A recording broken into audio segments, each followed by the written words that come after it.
మనమందరం 2020 సమస్యలు మరికొన్ని రోజుల్లో వదిలిపోతాయని, 2021 బాగుంటుందని ఆశిస్తున్నాం.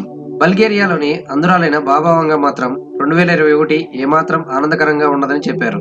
ఈ బాబా చెప్పింది ఎందుకు నమ్మాలి అనే ప్రశ్న రావడం సహజం. నమ్మే వాళ్ళు నమ్ముతున్నారు, నమ్మని వాళ్ళు నమ్మట్లేదు. అమెరికాలో సెప్టెంబర్ 11న దాడులు జరుగుతాయని వంగా బాబా ముందే చెప్పారు.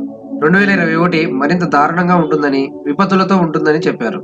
చైనా ఆధిపత్యం పెరిగి ప్రపంచంపై తన పట్టును పెంచుకుంటుందని చెప్పారు. 2021లో క్యాన్సర్ కు మందు లభిస్తుందని వివరించారు. కంటి చూపు లేని ఈ బాబా 1996లో 85 ఏళ్ల వయసులో కన్నుమూశారు. బల్గేరియా ప్రజలు ఆమెను తమ దేశ నోస్ట్రాడమస్ గా చెప్పుకుంటారు. ఫ్రాన్స్ జ్యోతిష్యుడు తత్వవేత్త అయిన నోస్ట్రాడమస్ కూడా 2021 మరింత వినాశకరంగా ఉంటుందని, భూకంపాలు వస్తాయని చెప్పారు. సెప్టెంబర్ 11న అమెరికా ప్రజలపై 2 స్టీల్ పక్షులు దాడి చేస్తాయని బాబా వంగ ముందే చెప్పారు.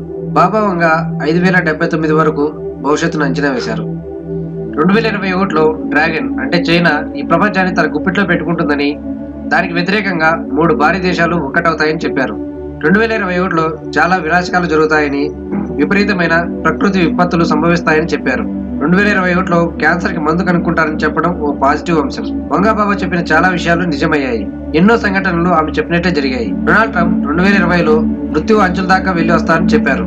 ఆమె చెప్పినట్లే ట్రంప్ కరోనా వైరస్ సోకింది. అయితే ఆమె కరోనా వైరస్ అని క్లారిటీగా చెప్పలేదు. వంగా బాబా ఏది స్వీయంగా రాతపూర్వకంగా రాయలేదు. అందువల్ల ఆమె చెప్పిన వాటిలో చాలా వరకు కల్పించినవే అని కొందరు నమ్ముతున్నారు. ఏదైనా జరిగితే అది ఆమె ముందే చెప్పిందని కొందరు అసత్య ప్రసారం చేస్తున్నారని అంటున్నారు. అందువల్ల వంగ బాబా అంచనాలు చెబుతున్న వాటిని నమ్మాల్సిన పని లేదని, అసలు భవిష్యత్తును ముందే ఊహించడం ఎవరి వల్ల కాదని అంటున్నారు. నోస్ట్రాడమస్ మాత్రం తన పుస్తకంలో 2021లో భూకంపాలు బాగా వస్తాయని రాశారు. కాబట్టి కొంతవరకు బాబా అంచనాలు, నోస్ట్రాడమస్ అంచనాలు 2021కి సంబంధించి ఒకేలా ఉన్నాయని కొందరు అంటున్నారు. ఏది నిజమో కాలమే చెబుతుంది. ఫ్రెండ్స్, ఈ వీడియో మీకు నచ్చినట్లయితే లైక్ చేసి షేర్ చేయండి. అలాగే మా ఛానల్ ని సబ్స్క్రైబ్ చేసుకోవడం మాత్రం మర్చిపోకండి.